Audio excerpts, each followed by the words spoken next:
TV3. My name is Godwin Asidiba. Coming up this morning.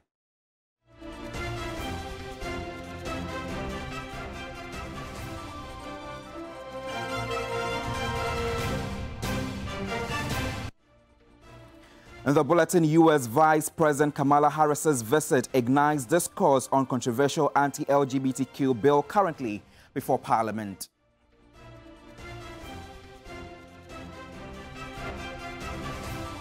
Also in the bulletin, Parliament amends portions of the Criminal Offences Act 1960, Act 29, making attempted suicide a mental health issue requiring assistance by law. Also in the bulletin, Ghana Union of Traders Association kicks against additional taxes as Parliament considers government's new tax proposals aimed at raking 4 billion cedis annually.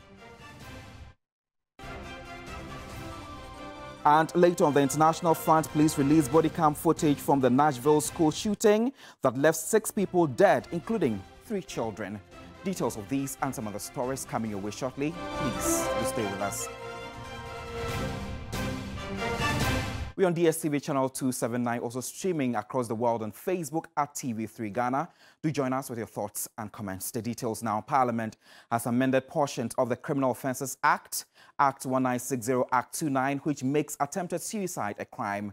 With the latest amendment, attempt suicide would be considered a mental health issue requiring assistance by law. Here are excerpts of the final consideration of the amendment bill in the House. Shall be considered to have severe mental disorder, and the provisions of the Mental Health Act 2012, Act 846 shall apply. I so move, Mr. Speaker. Honourable members, there is a proposed amendment to clause 2. Okay, honourable member. Thank you, Mr. Speaker. I want to draw the attention of the chairman to it's like he read and jumped conclusively there. Maybe if he added it, he read minus a word there. Maybe the word conclusively. Chairman, you jumped it. Maybe if you... Thank you very much. Right. If there is an act which is accidental, but if they insist, I would throw in the towel. And if then he insists, we do what? If they insist that we should delete the word intentionally, I would agree with them and delete the word intentionally. Well, I do not think that it would harm the clause. Well. Thank you. Honourable members, the chairman who proposed amendment is now, I wouldn't say he's abandoning his own amendment, but he's supporting the proposed, the further amendment. I want to draw my colleagues' attention that we need to end the consideration stage. Then you can move the motion for the third reading. Well, now the long title.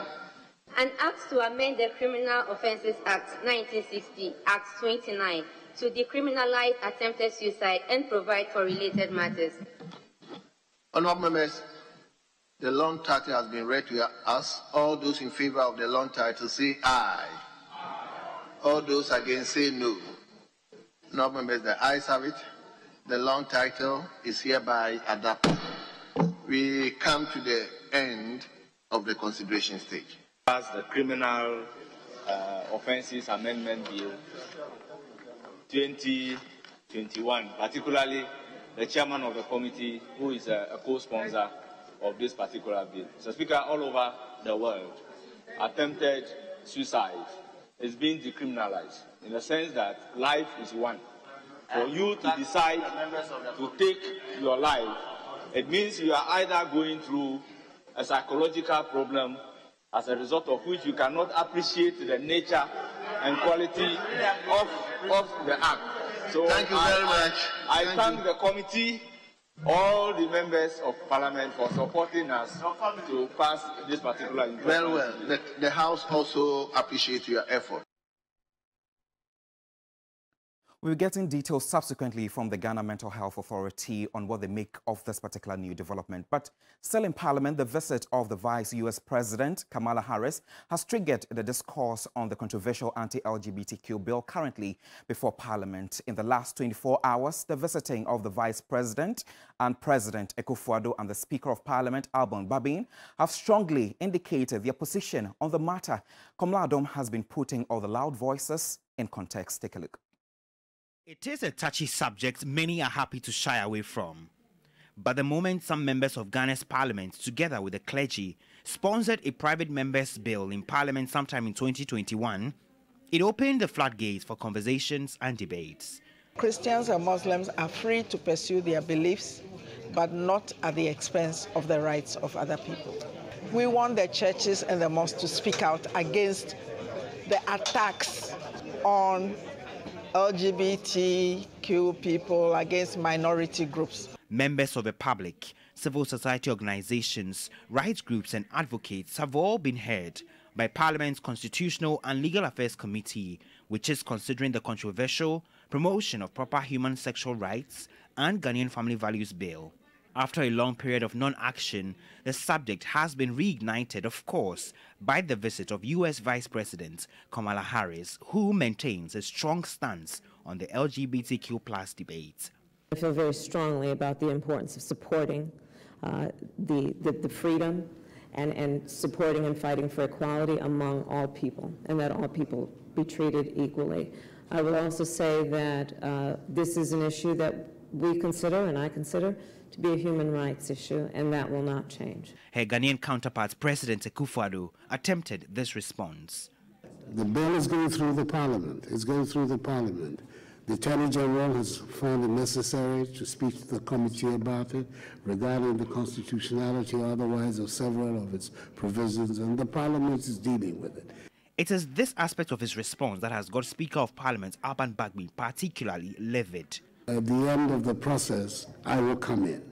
But in the meantime, the Parliament is dealing with it. And I have no doubt that the Parliament of Ghana will show, as it's done in the past, first of all, its sensitivity to human rights issues, as well as to the feelings of our population, and will come out with a responsible response. Well, Alban Bagbin would have none of that. The bill will be passed. This is the word to His Excellency the President. There is no way he can intervene. That answer he gave. That is now before Parliament. And when he gets to a stage that he will come in. Hey, please. This is legislation. This is not execution. It is the strongest indication he has given to ensure the bill, expected to criminalize some of the activities of homosexuals in Ghana, is seen through. Let's get this clear. Once this bill is before here, he is not in charge. I am in charge. I hope the U.S. Vice President is not yet gone, but she will read from me. But some rights groups and advocates say the utterances of a Speaker of Parliament amount to a gross violation of the rights of people. President of the Humanist Association of Ghana, Michael Osei-Sibe, is confident posterity will remember Alban Bagbin for the wrong reasons. As a speaker, he should be silent on this matter. As a speaker, he should be the adult in the room, he should be the referee, he should be the one actually saying, hey, we look at this may actually be contrary to other legislation that has been passed in the past, or this will be contrary to things that we've signed on as a country on the international stage. We should be looking at this in the context that Ghana is not just an isolated island, but Ghana is part of a global community. But that is not something that will concern him much, judging from his strong position on this matter. It is shaping up to be an interesting clash of positions as Parliament's Constitutional and Legal Affairs Committee readies itself to present its report on the bill. No doubt the Speaker would give up everything to ensure this bill goes through, despite the rising opposition voices. There's a call on the Speaker of Parliament to refer some MPs who openly recorded and showed how they voted for the ministerial nominees of the Privileges Committee. An incensed minority has slammed the majority for such calls, daring the Speaker to annul the results of any MP. 5 days after that vote by members of Parliament to have the president nominees approved, well, reactions are beginning to come from the members themselves in the House regarding the conduct of the MPs. The first to set the tone was the second Deputy Speaker and a Member of Parliament for the Fomena constituency. I'm not saying this to despise anybody. I'm bringing to the attention of all of us so that we may refrain from this act. If we are voting yes, let our yes be in our heart that indeed we voted yes. If we are voting no, let everybody know that we are voting no. It's not just a matter of taking pictures or video and showing to the world just to prove a point that this is the way we did it. To me, it's not the best for this house. Well, for some of the MPs, this is not an unusual thing, and that the constituents they represent must know how they voted. To the best of my knowledge, the election was conducted in secrecy. If there is any evidence to suggest that it wasn't done in secrecy, what it means is that the results of the election is void. Could be null and void. Yes. And so if he has evidence contrary to what we know, is to bring it out, and let's cancel the results. And then the results can be cancelled, and then we do the rightful thing. Mr. Speaker, having said this, I also want to add that going forward, the House needs to do some standards, set some standards as to how we conduct elections in this House. We accepted it and we moved on. And so I don't see why this should be a problem. And so, Mr. Speaker, well, if it's a new standard we want to set for ourselves, as the earlier contributors to the statement had made, we should do so. But for a greater number of them, this is a specific case that should go before the Privileges Committee. This is so fundamental. It's edged in the primary law of the land, the Constitution, secret ballot. They have brought the name of this August, House into disrepute. Mr. Speaker, I support the maker of the the motion, and that I call on you to refer it to the Privileges Committee so that that incident is investigated and our good name is exonerated. I thank you very much for the opportunity. We have seen colleagues in this House during voting physically attack ballots and attempt to run away with the ballot papers. Mr. Speaker, we never came here to suggest that those individuals should even stand here and apologize to the people of this country. Suspecting other people and naming other people that they have gone to do a secret ballot. It will not take us anywhere. Let us protect the integrity of this House. The Speaker has given no directive on the matter, but then, well, we are unaware whether in the course of proceedings this may come up for a referral to the Privileges Committee. Kamala, TV3 News, Parliament House, Accra. There's more on Parliament if you log on to 3news.com. But away from there, U.S. Vice President Kamala Harris wants government to pay extra attention to women empowerment, digital inclusion and good governance. At an event at the Black Star Square here in Accra, she insisted that is the only way to promote democracy.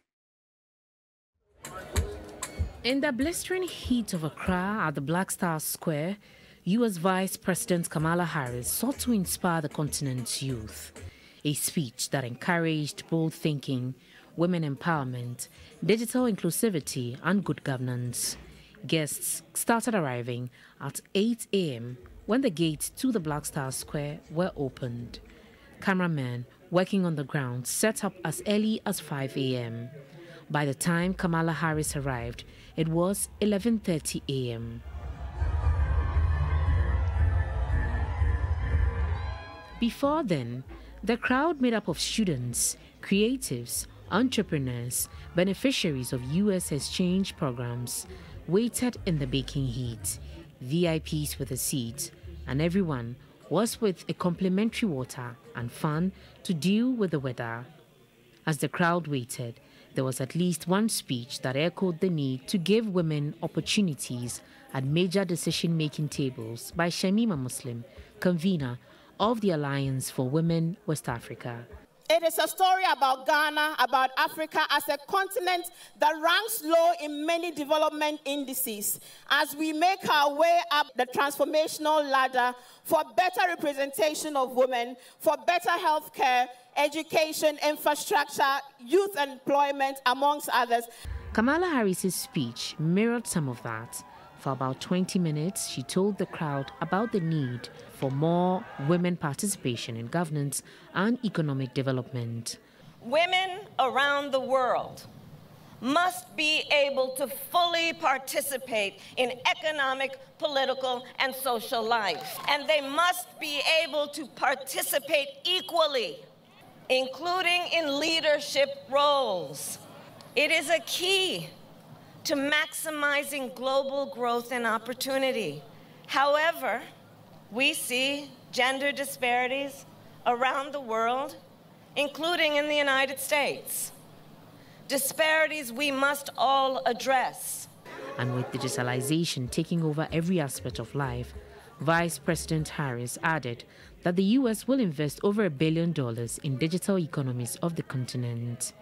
African ideas and innovations will shape the future of the world. And so we must invest in the African ingenuity and creativity, which will unlock incredible economic growth and opportunities. Yet, we must also be candid about the challenges. We must tackle these challenges and find ways to accelerate opportunity, growth, and stability. Some people reacted to the Vice President's speech. For us as Africans, we have to ask ourselves, really, what are we also bringing to the table? Because we know that there's a scramble for Africa again. China, Russia, and now the United States wants to reaffirm and reestablish itself within the continent, and build strong ties, How are we, in a way, exploiting all of these relationships to our benefit? She talked about women empowerment. She made her points very strong. Women should begin to take their place. This is not a time for anyone to sit to be given what they deserve. When that time comes, we should have ready women, prepared women. Beyond her Ghana visit, the Vice President of the United States is headed to Tanzania and Zambia to meet with presidents of both countries. You're still watching the morning news on TV3. I am Godwin Asideba. Let's do some business-related stories. Cost of doing business is increasingly becoming challenging for the trading community following the subtle reintroduction of nuisance taxes and hike in policy rate. More businesses are at risk of collapse if Parliament approves government's new tax proposals currently before the House. George Queening reports. Nation building, but it becomes worrying when not all businesses are captured in the tax net. This inflation, hike in policy rates, among other factors, have largely contributed to the high cost of doing business in Ghana. When the things are from abroad and then you are clearing it at the harbor, it isn't easy. You have to pay a lot of money before. And the most funny thing is when you pay, you don't have exactly the receipt of what you have paid. This is the time center here at Makola in Accra. If you're thinking of acquiring any timepiece, you can actually get them here. But during the start of the year, mostly you can count, let's say, 10,000 timepieces. But now it's been reduced to 5,000 because of the high cost of doing business and the high import charges at the ports.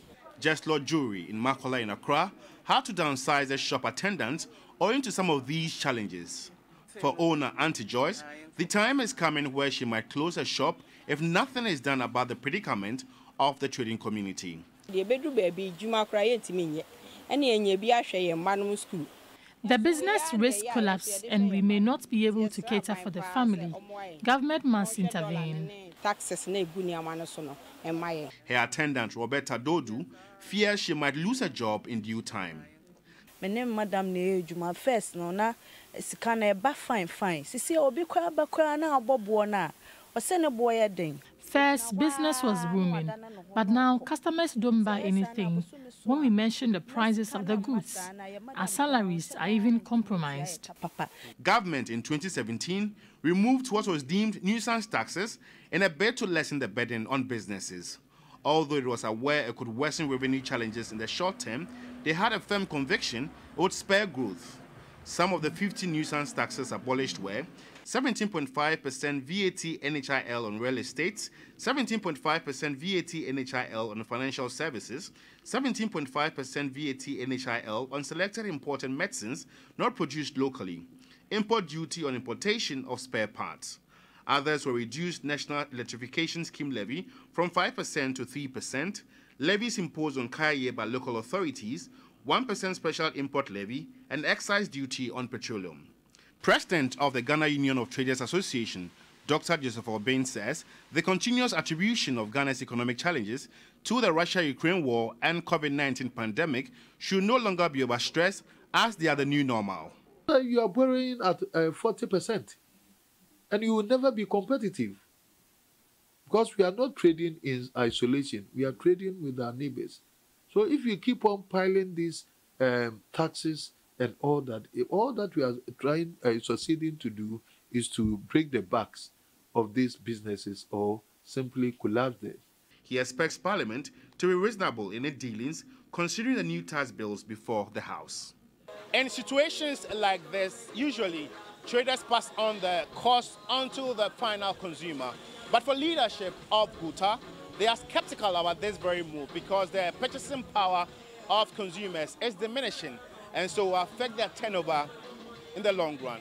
So government intervention is what is needed in this critical time. George Quenin, TV3 News, Makola, Accra. On a rather sad development on the international front, police released body cam footage of a school shooting in Nashville that left 6 people dead, including 3 children. It shows officers confronting and shooting the attackers in the Convent School, a private Christian school for students aged 3 to 11. The student victims have been identified as Evelyn Diekhouse, Alice Crooks, and William Kaini, all aged 9. The adult victims are Cynthia Peak, 61, Catherine Cohn, 60, and Michael, 61. The shooter was identified as 28-year-old Audrey Hill, who was killed by police at the scene. Well, that's all we have for you on the morning news. My name is Godwin Asidebayo.